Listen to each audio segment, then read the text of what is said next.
Bago tayo makinig ng mensahe, may video na gusto nating panoorin.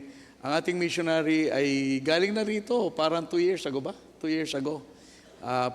Going to Colombia, South America, and he went to visit. So, pakinggan natin and then we will ask him to come. So, panoorin mo natin ang video.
Okay, so yan po ang video ng Colombia.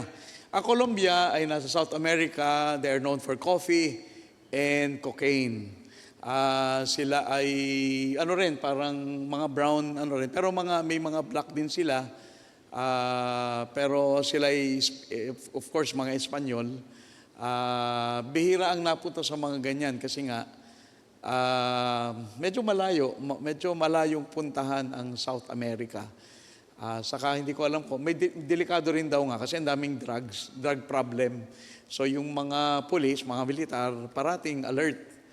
And pero papasalamat tayo, kahit anong uring bansa, may tinatawag ang Panginoon para maabot yung mga tao. Kasi meron din namang maliligtas sa kanila. Kaya lang, kailangan marinig nila yung paraan para sila ay maligtas. So ngayon, muli, ating missionary, nakasama ngayong hapon, nakasama natin mga 2 years ago, and he will preach the Word of God, Missionary Rodsel Unay. Thank you po, Pastor Rudy Calayan, and thank you, Grace Baptist Church here in Lucena City, for allowing me to come and visit again the church. I'm blessed to see once again the jeepney routes. Blessing po kaninang umaga, makita po yung mga jeepney na nagdadala po ng mga kapatiran po natin sa iba't ibang dako ng Quezon Province. Amen po ba? Yan pong picture namin, yan po yung pinakamagandang picture na po namin kasi yung anak ko na babae, hindi po siya nagpapapicture kapag hindi hinahawakan. So, meron po siyang mild autism, kaya ganyan po yung pinakamagandang picture na namin after how many takes. Okay. So, salamat po sa inyong prayers. Kami po ay hahayo na ng bansang Colombia, South America this coming July. God gave us the 4th ticket last month. One ticket is 92,000 pesos, promo ticket. So, 4 po kami. By God's grace, God is able to provide. Amen? At pupunta na po kami doon this July, and ipagdasal niyo po kami na makapag-win pa po tayo ng maraming Colombian para sa Panginoon. At this afternoon, let us all stand to give reverence to the Word of God. Luke chapter number 5. Luke chapter 5, verses 1 to 11. Luke chapter 5, verses 1 to 11. We will read responsibly. I will read verse 1. You will respond on verse number 2, and so on and so forth. If you're there, say amen. The Bible says, "And it came to pass that as the people pressed upon him to hear the word of God, he stood by the lake of Gennesareth.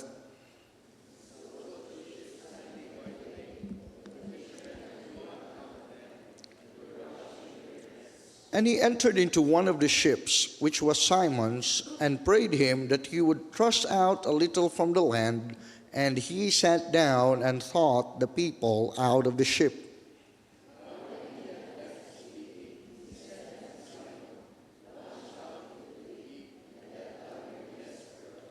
And Simon answering said unto him, Master, we have toiled all the night, and have taken nothing. Nevertheless, at thy word I will let down the net.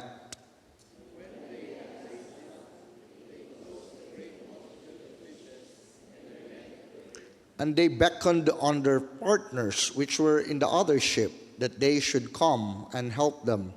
And they came and filled both the ships, so that they began to sink.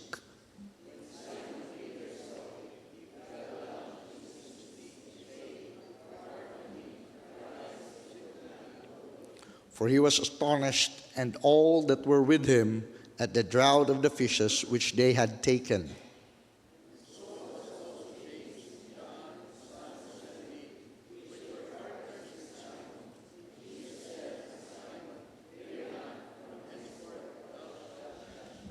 Verse 11, together read. And when they had brought their ships to land, they forsook all and followed him. May God bless the reading of his holy word. Let us pray. Our Heavenly Father, this afternoon we come to you and we acknowledge, Lord, that you are our God. You are the giver of all blessings.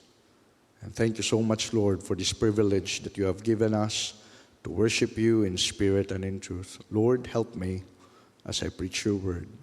Speak to the hearts of your people. In Jesus' name, amen and amen. You may be seated.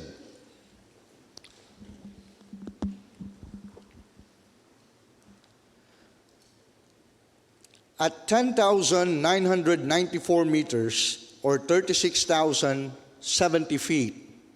The Challenger Deep in the Marianas Trench is considered the deepest point in the world.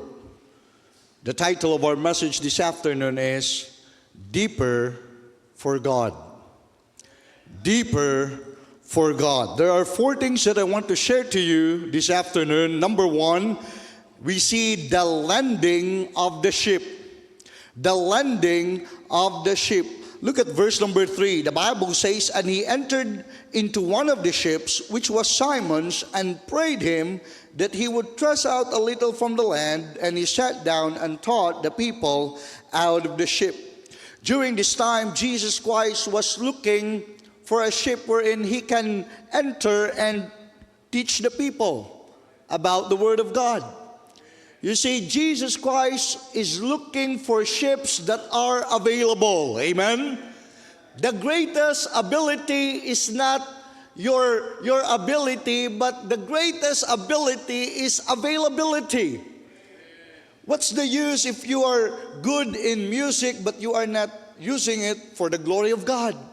What's the use of you being able to communicate to people properly, correctly, and you have that charisma, but you don't use it to invite people to come to church? So you see, we need to land Jesus Christ, our ship. What are those ships? Our relationships. Let us lend it to God. Young people, is your relationship lent to God?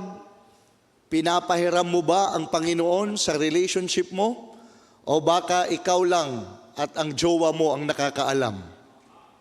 Hello? You should lend your ship, your relationships. We should lend to God the things that comes with our stewardship. Yung mga pinahiram ng Panginoon sa atin. Like for example, your car. Your car comes from God. Pinahiram ka ng Panginoon. Binigyan ka ng Panginoon. Use it for the glory of God. Gamitin mo yan para sa Panginoon. You have your education. Sino dito nag-aaral? College students. Use it for the glory of God. Use it for the glory of God. Who are businessmen here? Businessmen, you have a business. Business, hindi yung monkey business. Ay, may mga business. May business ka. Oh, may business. Amen. Use it for God. Amen. Lend it to the Lord. Ipahiram mo po sa Panginoon. You see, we need to lend to God our relationship, our stewardship, mga kapatid, sapagkat all the ships comes from God. Now, Peter was involved in at least 3 things. He was washing the nets.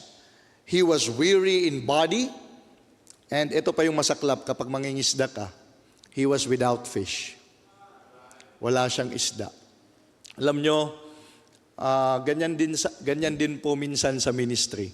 Minsan pumupunta po tayo sa ating mga jeepney routes, yung mga Bible students, yung mga workers, pumupunta sa mga jeepney routes, and then nag-invite ka, ginawa mo ng lahat, but Sunday came and then no one showed up. Walang huli. And what do you do as a fisherman? As a fisher of men, you go back to the area. You do the things that you are doing. Amen?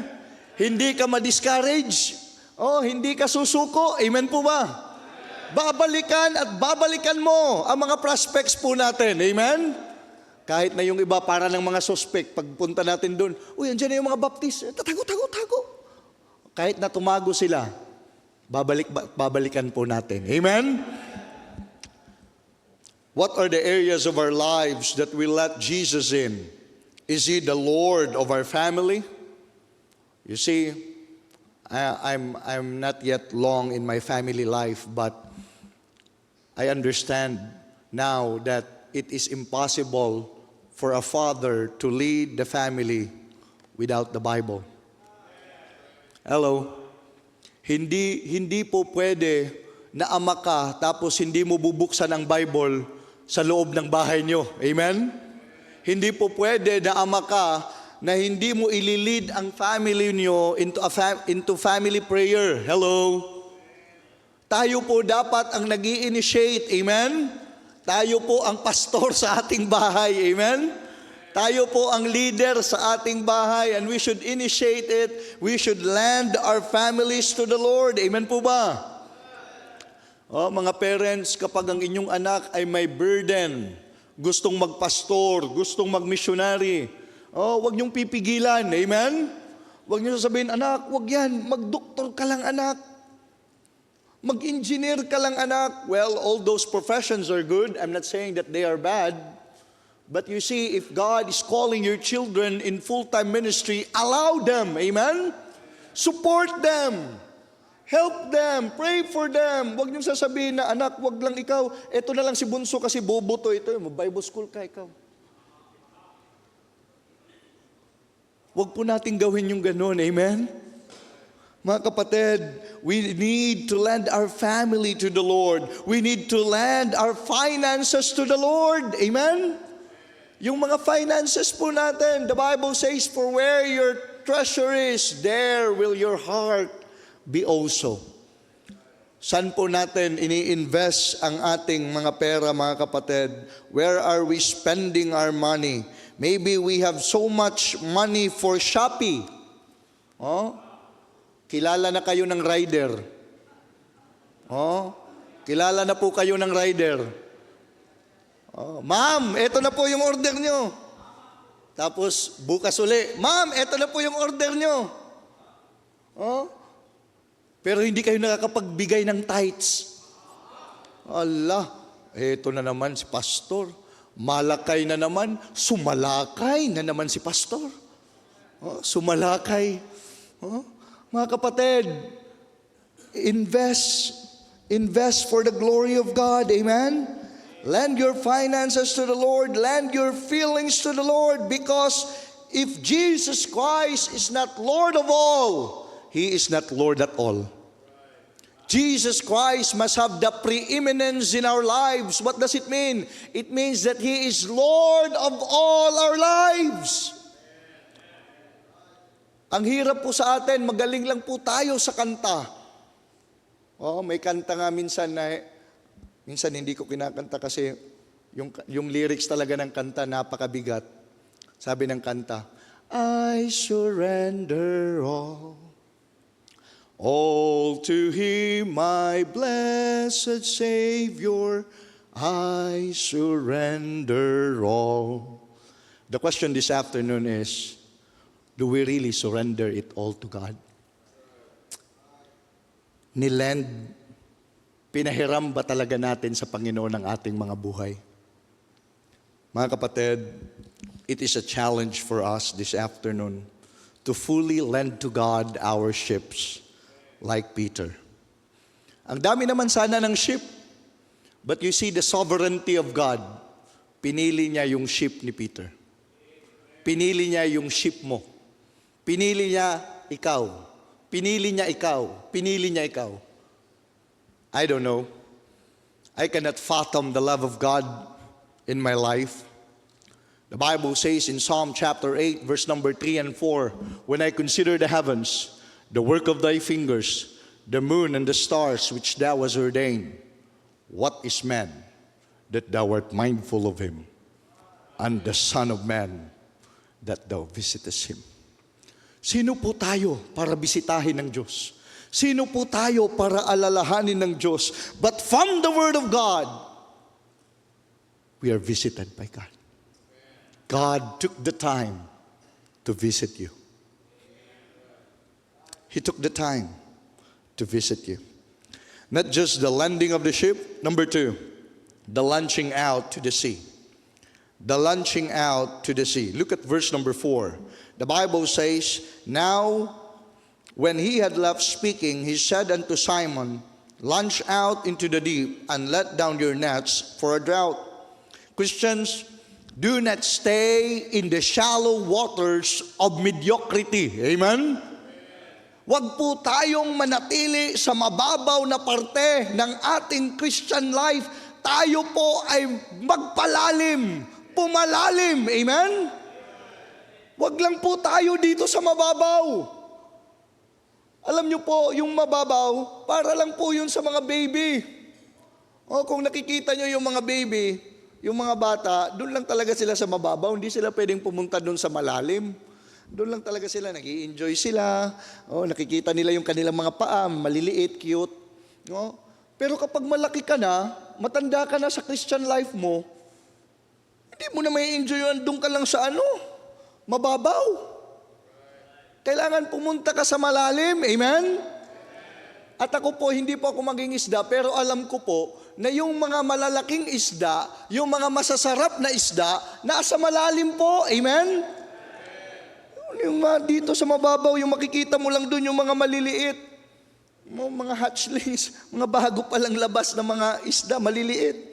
Pero kung gusto mo yung mga malalaki, masasarap na isda, pumalaot ka.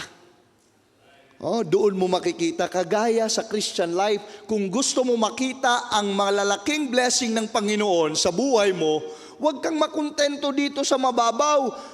Laliman mo ang pananampalataya mo. Amen? Laliman mo. Now, let us go deeper in our service. Amen? Let us go deeper in our service. The Bible says in 1 Corinthians 15:58, therefore, my beloved brethren, be ye steadfast and movable, always abounding in the work of the Lord, for as much as ye know. Alam nyo naman po as much as ye know that your labor is not in vain in the Lord. Amen? Hindi po ito sayang. Hindi po sayang na naglingkod ka sa Diyos. Hindi sayang na ibinigay mo ang buhay mo para mag-aral sa Bible School. Hindi sayang na ibinigay mo ang panahon mo sa area. Hindi po ito sayang. Sabi ng mga unbeliever na relatives ko, pambihira ka naman, Rodsel, hindi mo ginagamit utak mo. May lisensya ka, teacher ka, by profession, pero bakit magpapastor ka lang? Mga kapatid, ang tingin nila sa pastor ang baba. Pero mga kapatid, to be a servant of God is the highest calling. Amen? It is a holy calling. It is an honorable calling. Amen? Mga kapatid, hindi po tayo lahat tinawag magpastor. Pero kapag tinatawag ka ng Diyos magpastor, go deeper. Go deeper in your service, in your supplication. Let us go deeper in our supplication. 1 Thessalonians 5:17. 1 Thessalonians chapter 5, verse 17, ang sabi ng Bible, brethren, pray for us. Amen? 2 Thessalonians chapter 3. 2 Thessalonians chapter 3, verse number 1. What does the Bible says? In 2 Thessalonians chapter number 3, and verse number 1, finally, brethren, pray for us that the word of the Lord may have free course and be glorified even as it is with you. Amen? Mga kapatid, mga minamahal, let us go deeper in our supplication. Amen? Attend po tayo ng prayer meeting kapag may prayer meeting. Amen? Ilang taon ka ng member sa church, bakit kailangan ka pa i-invite sa prayer meeting? May prayer meeting naman talaga. Amen? Attend. Pray. Pray mga kapatid. We need to pray. Jeremiah chapter 33 verse number 3, the Bible says, call unto me and I will answer thee and show thee great and mighty things which thou knowest not. The Hebrew word for great and mighty is Bautzar. Bautzar.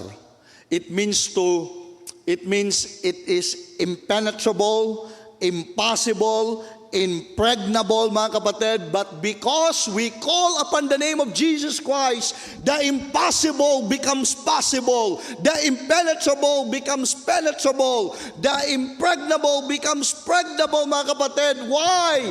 Because we call upon the name of the Lord. Buhay po ang pinagdarasalan natin. Amen? Mga kapatid, mga minamahal, we see the launching out into the sea. We need to go deeper in our service. We need to go deeper in our supplication. We need to go deeper in our sharing. Let us go deeper in our sharing in 2 Corinthians chapter 9. 2 Corinthians chapter number 9, verse number 7, every man according as he purposeth in his heart, so let him give, not grudgingly or of necessity, for God loveth a cheerful giver. The Greek word for cheerful there is hilario, from which we get the English word hilarious. Dapat pala kapag pinapasa yung offering bag, tumatawa tayo. Ay, thank you Lord, nakakapagbigay kami. Amen? Hindi yung pinapasa yung offering bag, kulay pula pa naman yung offering bag, parang maroon na red. Oh, hindi yung pinapasa yung offering bag, para kang toro. Offering na naman. Ako, gusto mong sungagin yung offering, pati yung asher. No? Pero mga kapatid, dapat pala kapag nagbibigay, masaya. Amen? Masaya tayong nakakapagbigay para sa gawain ng Panginoon. Masaya po tayong nakakapag-invest para sa gawain ng Panginoon, mga kapatid, sapagkat God loveth a cheerful giver. Mahal ng Diyos ang mga mapagbigay. Amen? Oh, mahal ng Diyos ang mga mapagbigay. So, sharing. And then, let us go deeper in our studying. In 2 Timothy chapter 2, verse 15, study to show thyself approved unto God, a workman that needeth not to be ashamed, rightly dividing the word of truth. The Greek word for study is spodazo. It means to laboriously, diligently studying the word of God. Mga kapatid, dapat nag-aaral po tayo ng salita ng Diyos. Amen? Pinag-aaralan po natin ang salita ng Diyos. Bakit? Ito po yung formula. Kung nag-aaral po tayo sa mathematics, ito po yung formula. Oh? So that we can arrive to the right answer, so that we can have the right solution, andito po yung formula. Amen? Amen? So mga kapatid, let us launch out to the sea. Bakit sea? Sabi ng Bible dito, Lake of Gennesareth. It is also called the Sea of Tiberias. Oh, kaya sea yan dyan, sea. For the sake of alliteration. So now, let us go deeper for God with the landing of the ship, the launching out to the sea. Number 3, the letting down of the snare. The letting down of the snare. Look at verse number 4 in our text. The Bible says, now when he had left speaking, he said unto Simon, launch out into the deep and let down your nets for a drought. Mga kapatid, let down your nets. Snare means trap, net, or web. Mga kapatid, Peter, si Peter na yung naging verb. Peter obeyed Jesus half-heartedly.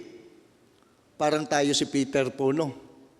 Sabi ng Panginoon sa atin, let down your nets. Pero katulad ni Peter, he just let down a net. Ganun po tayo minsan. Minsan pinipili lang po natin yung sinusunod natin sa salita ng Diyos. Minsan kinukulangan natin yung salita ng Diyos. Minsan gusto natin, open the windows of heaven agad, pero hindi ka naman nagtatites. Minsan gusto natin, but my God shall supply all your needs agad, pero hindi ka naman nagsusupport sa mission. Oh, mga kapatid, there are prerequisites in the Word of God. Oh, wag po natin kulangan ang salita ng Diyos. So Peter obeyed Jesus half-heartedly. Instead of nets, he just let down a net. You see, the question this afternoon is not what we give to God. The real question this afternoon is what we withhold from God. Ano yung mga bagay na hindi natin mabitawan para sa Panginoon? Ano yung mga bagay na hindi mo kayang isuko sa Panginoon? Baka hindi mo pa kayang isuko sa Panginoon ang inyong beer. Lord, akin lang to Lord. Magbe-faithful naman ako Lord. Pero yung beer ko, akin lang to Lord. Oh? Pwede ba yun? Baka hindi mo kayang isuko sa Panginoon yung unbeliever mo na girlfriend. Baka hindi mo kayang isuko sa Panginoon yung unbeliever mong boyfriend. Lord, faithful naman ako sa choir. Okay lang yun, Lord. Hello? Baka hindi mo kayang isuko sa Panginoon yung mga bagay na you hold dear to yourself. Sabi ng Panginoon, let down your nets. Because if we are not careful, the nets that we are holding dear to us is the one that will ensnare us. yung mga bagay na hindi mo kayang ibigay sa Panginoon, yun po ang mag-i-ensnare sa inyo. May mga tao, may mga Kristiyano, blines, nagpipray, Lord, bigyan niyo po kami ng bahay. Ay, talaga namang binigyan ng Panginoon ng mansyon. Nung nagka-mansyon na, hindi na makapag-church. Pastor, hindi na po kami makakapag-church. Bakit? Yung bahay po namin, baka nakawan. Nung panahon na wala kang bahay, faithful ka. Ngayon na may bahay ka na, hindi ka na makapag-church. May mga member, magpapadasal, Pastor, ipagdasal mo kami na pumasa kami ng board, ng bar exam. Ipagdasal niyo po kami, Pastor. Ang pastor naman, siyempre, ang trabaho namin, mag-pray. So pinag-pray. Nung nakapasa, mga kapatid, hindi na din makita sa church. Hindi na din makita sa church. Asa na yung nag-promise na yung kanyang first na sweldo, ititreat niya ko? Wala na. Mga kapatid, wag naman sanang ganon. Amen? Let down the nets, let down the snare. Let down the nets willingly. Willingly. Hindi ka na kailangan pilitin pa. Let down the nets without hesitation. Amen? Huwag kang mag-hesitate kasi Panginoon naman yan. Sa Panginoon naman po yan. Amen? Let down the nets for us to see the wonders of God. Only those people who learned to let down their nets were able to see the wonders of God in their life. Yung mga tao lang po na natutong magbitaw ng mga nets, sila lang po yung nakakakita ng mga milagro ng Diyos sa kanilang buhay. The moment that we let down our nets, we learn and understand that God is sovereign. He is the one that is in control. He can command even the fishes to go to your net. Hello? You see, kapag inuna natin ang Panginoon, kapag sinunod natin ang salita ng Diyos, mga kapatid, yung negosyo mo, pwedeng sabihin ng Panginoon sa mga kliyente, doon kayo bumili. Pwede. Kung unahin po natin ang Panginoon, sa mga estudyante, pwede kayong bigyan ng favor ng Panginoon sa inyong mga teacher, papasahin kayo kahit naman hindi kayo kahit hindi gaanong maganda yung presentation nyo sa thesis nyo. Pwede. Bakit? Inuna nyo yung Panginoon. Inuna yung Panginoon. God is able. God is able. Mga kapatid, because God is the omnipotent God. He is the omniscient God and He is the omnipresent God. Wherever you are, even if you are in the bottom of the sea, kanina na-mention ng missionary na yung kay Jonah. Kahit nandun na si Jonah sa ilalim, sa tiyan ng isda, tapos sa ilalim ng dagat, andun pa rin ang Panginoon. God is able to hear His prayer. Amen? So, the landing of the ship, the launching out to the sea, the letting down of the snare, and lastly, last na, kasi yung mga pastor, mahilig pa naman talaga sa mga alliteration. Kanina, di ba, maraming alliteration. The primacy, ano pa yung maganda kanina yung mga purpose, yung outline kanina. Yung mga pastor, mahilig talaga sa ganyan. Meron mga pastor din, mga acronym. Naalala ko tuloy yung isa, sa IAM. IAM naman yung kanya. Yung I, 2 oras niyang preach, I. Pagdating ng Y, 1 oras. Pagdating ng A, 1.5 oras. Pagdating ng M, kasi IAM, 1 oras uli. IAM. Pagkatapos ng preaching na, nilapitan siya ng matandang member. Pastor, salamat na hindi ka taga-gulang-gulang. Buti na lang ang magpipreach ngayon taga Cebu. Amen? 4 lang, Cebu. Amen? Tapos na po tayo. Number 4. The leaving of stuffs. The leaving of stuffs. Look at verse number 11. The Bible says, and when they had brought their ships to land, they forsook all and followed Him. Amen? Mga kapatid, Are we willing to leave all things behind? The ship, the net, even your father sometimes you need, I'm not saying that you will totally forget them, but are you willing to leave all those things behind to follow Jesus Christ? Amen? May mga young people dito, pinipersecute ng mga parents. Oh, bakit ka nag-church? Pero mga kapatid, yung young people, nag-stand. Gusto niya, mag-church ako. Amen?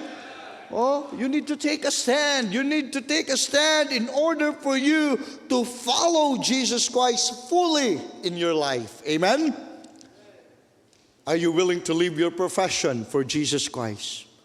Are you willing to leave your position for Jesus Christ? Ay, pastor, mapopromote po ako, supervisor, pero hindi na po ako makakapag-church. Are you willing to leave your position for Jesus Christ? Mabigat yun. Pastor, malaki pa naman yung sweldo, 6-digit na. Paano po yun? Oh, kung ibang pastor sabihin, sige, magbigay ka na lang ng tithes. Pero hindi lang tithes yung kailangan. Ikaw mismo yung kailangan dito. Amen? Ikaw mismo yung kailangan dito. Are you willing to leave your profession, your position, your possession for Jesus Christ? Are you willing to give it all to God? Say mga kapatid, Peter left all the things so that he can follow Jesus Christ. Jesus said, follow me. Oh, follow me. That is a personal invitation. He said, I will make you. That is the plan of God. You see in Jeremiah 29:11, the Bible says, for I know the thoughts that I think toward you, saith the Lord, thoughts of peace and not of evil, to give you an expected end. May plano po ang Diyos sa buhay mo. May plano po siya. And it's not a plan for you to fail. It is thoughts of peace and not of evil. Amen? Napakaganda po ng plano ng Diyos sa ating buhay. Kaya wag mong sirain. Wag mong hayaang sirain ng dyablo ang buhay mo. Amen? Keep on the premise of God. Follow me, that is personal invitation. I will make you, that is the plan. And then fishers of men, that is the purpose of God. That we will no longer catch fish, but henceforth we will catch men. Mga tao na po. Amen? Bilang naligtas, tayo po ay debtors, mga kapatid, para i-share ang gospel sa ibang tao. We are debtors, mga kapatid. As closing, yung picture po ng lobster. You know, lobster change their shells from time to time in order for them to grow and continue their life. But during the transition period of the lobster, yung time na wala siyang shell, kasi kailangan niya ngang iwanan yung old shell, it is very challenging because there are fishes that are attacking, that might attack the lobster and eat the lobster. But during this transition period, all the lobster have to do is to wait patiently for a new shell to arise. Now the question this afternoon is, are we willing, like the lobster, to leave the old shell behind in order for us to follow Jesus Christ with our new life? Are we willing to leave the old shell behind so that we can follow Jesus Christ fully in our lives? Every head bow and every eye close. As the piano is playing softly, would you come to this old-fashioned altar and go deeper for the Lord? Would you come? Would you come? Yes. The message is speaking to you. Go deeper. Go deeper. Go deeper in your service. God doesn't just see the move, He see the motives behind the move. Why you are doing what you are doing.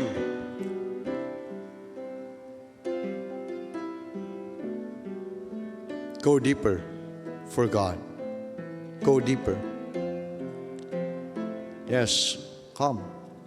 How about you? How about you? Would you go deeper for God?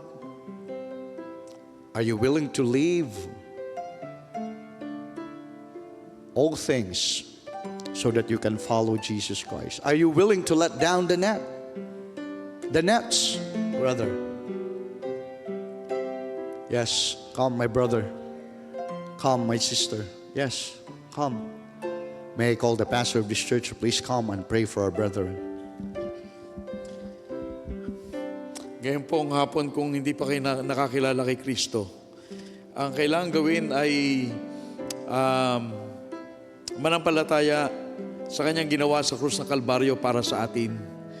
Ang Panginoon ay inibig tayo ng tunay na inibig tayo ng Diyos na Kanyang ibinigay ang Kanyang anak upang ang problema natin sa kasalanan ay magkaroon ng kalutasan. Lahat po tayo isinilang sa kasalanan, and this is why tayo pong lahat, kapag tayo namatay, meron pong naghihintay na impyerno sa atin. Liban kung makakamtan po natin sa pananampalataya ang anak ng Diyos sa si Kristo. Sapagkat sinabi niya na kung sino man ang sa Kanya isasampalataya ay maliligtas at hindi na mapapahamak. Kaya ngayon pong hapon, kung ang nais po ninyo ay ang matiyak ang langit, sapat alam nyo, lahat po tayo ay kukunin ng Diyos. Ano bang kailangan gawin? Well, kailangan tanggapin natin na tayo makasalanan at aminin natin makasalanan tayo, ngunit kailangan talikuran natin ito. Ang tawag po dyan ay pagsisisi. At kung tayo ay magsisisi ng ating kasalanan at magtitiwala na ang kasalanan ito ay tinubos na para sa atin ni Kristo nung siya'y ipinako at namatay, tayo po ay maliligtas. Makakamtan po natin ang buhay na walang hanggan na ipinangako sa sino man na kay Kristo'y mananampalataya. Kaya't ngayong hapon, kung paano man ang Panginoon nangusap sa ating mga puso, tumugon po tayo sa panalangin. Habang lahat ay nakatungo nakapikit, patuloy po tayong manalangin.